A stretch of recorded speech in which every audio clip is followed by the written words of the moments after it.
have a full museum, and you'll be welcome to it.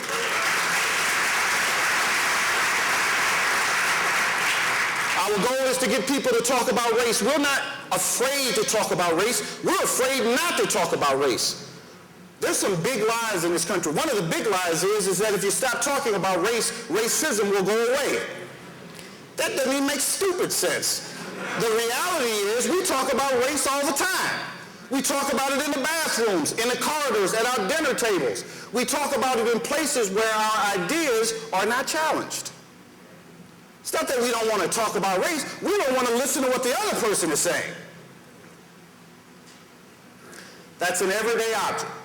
A T-shirt I bought in Fort Myers, Florida.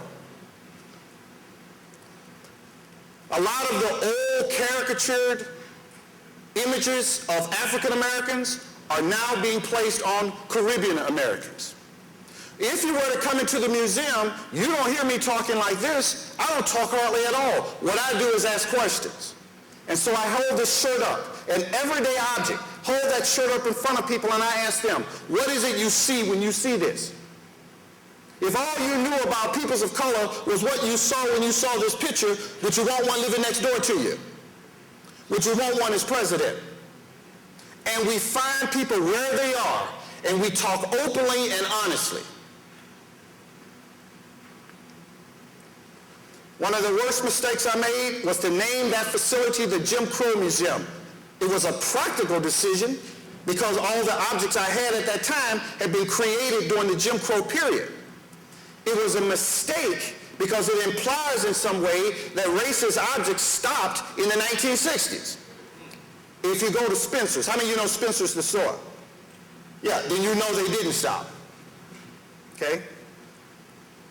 So that was a mistake. But the point is that these are everyday objects. That's a bank. The image on my left is a license plate. You know that President Lyndon Baines Johnson had the slogan, go all the way, with what? LBJ. That license plate, again, it's an everyday object. Mocks blacks, black women, Democrats, and others. The object to my right is a postcard. That postcard does more than say, we having fun in Florida, right? Hatred as mockery. Everyday hatred as mockery. You know, someone mentioned something about the South and how we often attribute these bad things to the South. Can you imagine driving down the road and seeing that Coon Chicken Inn restaurant? The head of that restaurant was so big, and can you tell you walk through the mouth? That's huge. And that's Salt Lake City. That's Seattle. That's Spokane, Washington. Praise Jesus, it's not Mobile, Alabama, where I'm from. We had enough stuff. Cool Chicken Inn. And that cookie jar on the other side of it, I think I'm backwards to you guys. It's like I'm in a third dimension or something. Actually be like the fifth dimension, whatever. It's reversed for me on the screen. All right. That cookie jar right there, what I'll tell you about that is I saw it in a magazine. The guy was selling hundreds and hundreds of cookie jars. He had two with black faces. One was the Coon Chicken Inn porter, the other was Martin Luther King. For him, it's just an object, merchandise. Everything old is new again. You come to the museum, one of the lessons in the museum is this. There is not a single object in that museum, and I'll stand by this, not a single object in that museum where the images are not being reproduced today. I challenge you, don't suspend judgment and assume I'm right. Assume I'm not telling the truth. Go home today, go to eBay or Yahoo, type in some bad racist or sexist words and see the images that come up. Here you have an object originally created in the 1920s that has been recreated in the 2000s. It's the same image, can you tell? Except the new one is better in the sense that it's metal, it's going to last longer. blackface. How many of you know that at one time in the United States, blacks were not allowed to be on stage and entertain? Isn't that amazing? It's like that. How many of you knew that at one time in the United States, blacks were considered inherently, biologically, of God to be inferior athletes? How many of you knew that? You don't hear that song sung much anymore, do you? The picture on my right, is a minstrel show where someone dresses up in blackface and has fun. Now, if you're going to act ignorant, at least invest in your ignorance and do your legs too. The picture on the other, next to that, and as an Ohio State graduate, I'm pleased to say that there's Michigan on that person's body, but it's actually not a Michigan party, it's actually Clemson. Blackface parties are all the rage in the U.S. Forgive my language, sometimes they're called pep hole parties. Sometimes when they're about Hispanics, they're called south of the border parties. And this will break your heart, sometimes they're called MLK parties. That is safe white space. By that, what I mean is safe from my critique and yours. Because if I'm at the party, I want to talk about what I'm seeing. Don't you? Actually, the young European American on that picture is actually I think she was at Tarleton State, and she's at an MLK party. She's not in blackface, but she's at the party.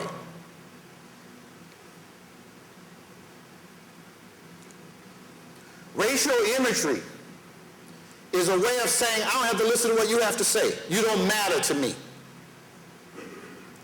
Our museum, please visit the website because there are articles written on all the caricatures in each of the piers, so I beg you, please visit the website. But here you have an apron that someone uses to cook with. Again, it's an everyday object.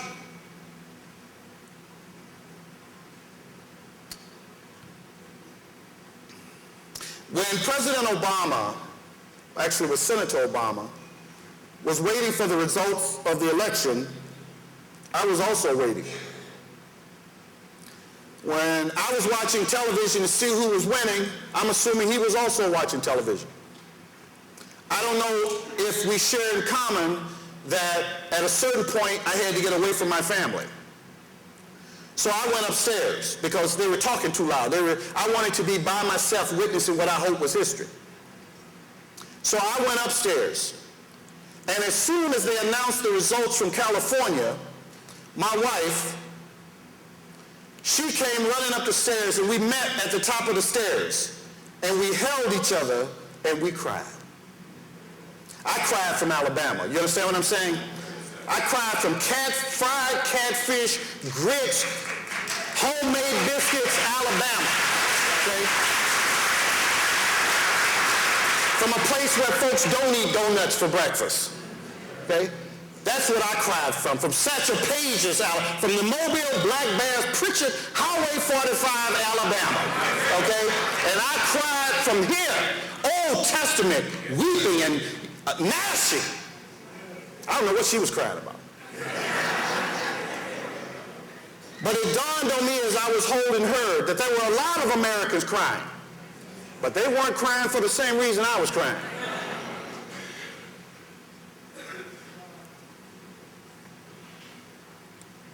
That book was a regular textbook in classrooms for decades. The image of the young man I bought in Grand Rapids, Michigan. I live near there. And I went into a gun show. That's the other America, by the way. I went into a gun show, and I said to one of the vendors, show me your most popular target. He says, you're not going to want it, which meant, obviously, I was going to want it. That was his most popular target. You don't have to be a Freudian to figure that out, do you? Come on, you didn't even know who Freud was. You can, Reverend, where's Reverend? Answer, where is he? All right, brother. You can organize out of love, and that's a good thing. But one of the unfortunate parts of human history is that hate is often the way people organize. Okay? Now that young boy, what he's doing is childish, but I don't think that came from him. I think it came from some adult somewhere. And if you look at the, I don't know if you can tell because of the screen, but it says Denver on there. That hatred is there. I can disagree with the president's policies on any number of issues without reducing him to a monkey. When did it not become enough to just say you're wrong? And the last time I was in Detroit, I said something which has become something of a prophecy, and that is this. I don't know if you remember me saying this, those of you that were at the Wright Museum. There are many Americans who do not believe that Hawaii is a state. I'm serious. They do not, if you're not from Illinois or Minnesota, got that, or Michigan with that UP accent thing going, well, I tell you what, here's the thing. Hawaii is a state. The president was born there, and he's the president of the United States. That's easy.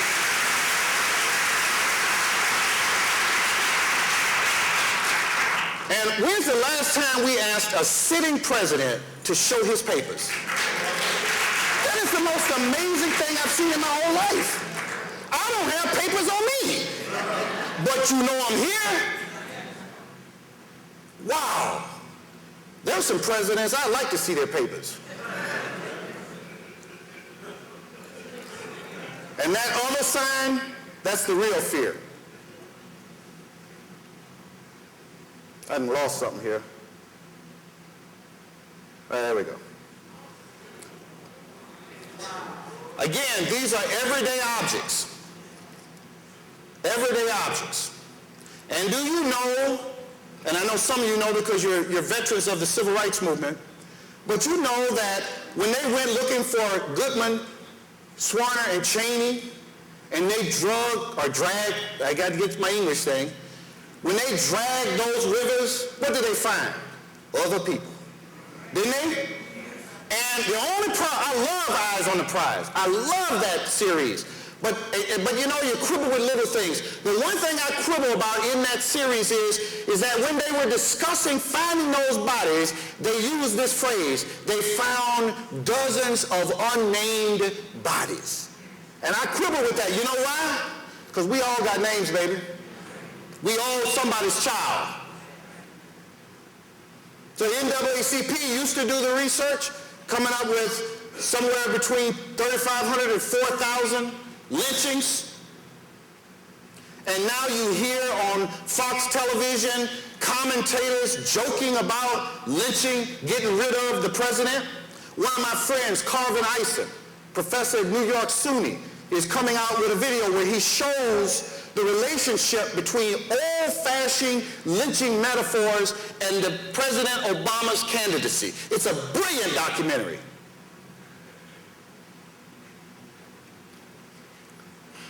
Hatred is not just about words. My granddad used to say all the time, sticks and stones may break my bones, but what is it? Yeah, but that's not true. That's not true. That's not true because words are the tillers of the soil. The objects that I showed you are the tillers of the soil. They are the fertilizer that makes that possible.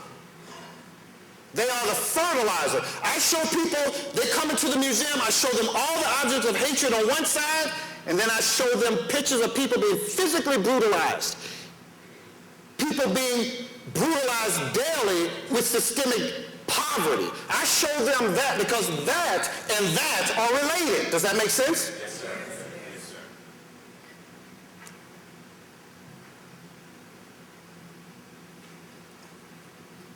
The Kung Fu picture. I was doing a conference on honor students and all the state of Michigan. We were out in the middle of nowhere, no ESPN, no nothing but each other. So we had lots of time to talk. I pulled out that actual costume, showed it to the group, 50, 60 of the brightest minds around, or at least honor students. And I said to them, how many of you find this offensive? Almost every hand went up. There's always 2 or 3. Think that if something's funny, it's not offensive, realizing that those are not mutually exclusive categories.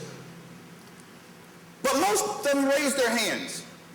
And then I said, how many of you find it racist? And only like a third raised their hands. And I'm looking at this. It is mocking Asian culture. And I'm like, well, what would it take to make it racist? And from the back, the chorus said, make it black.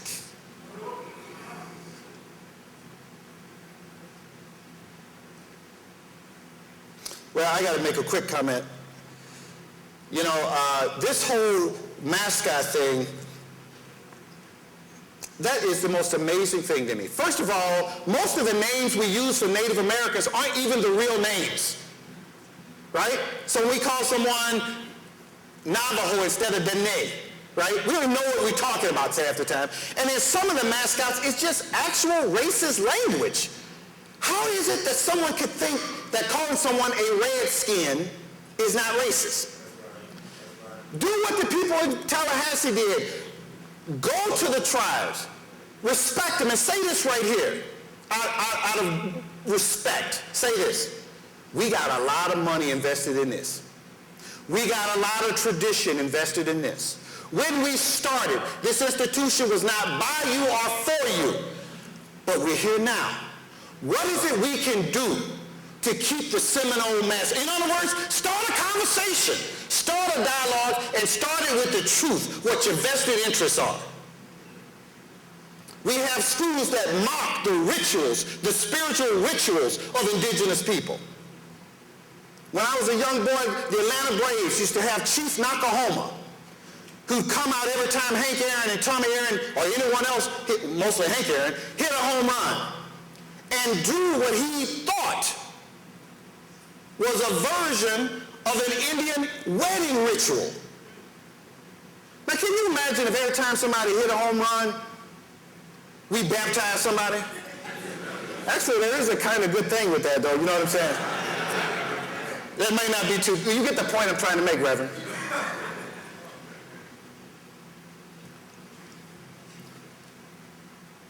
If you look at the postcard, then look at the car. I really, if nothing else, I hope you get the connection.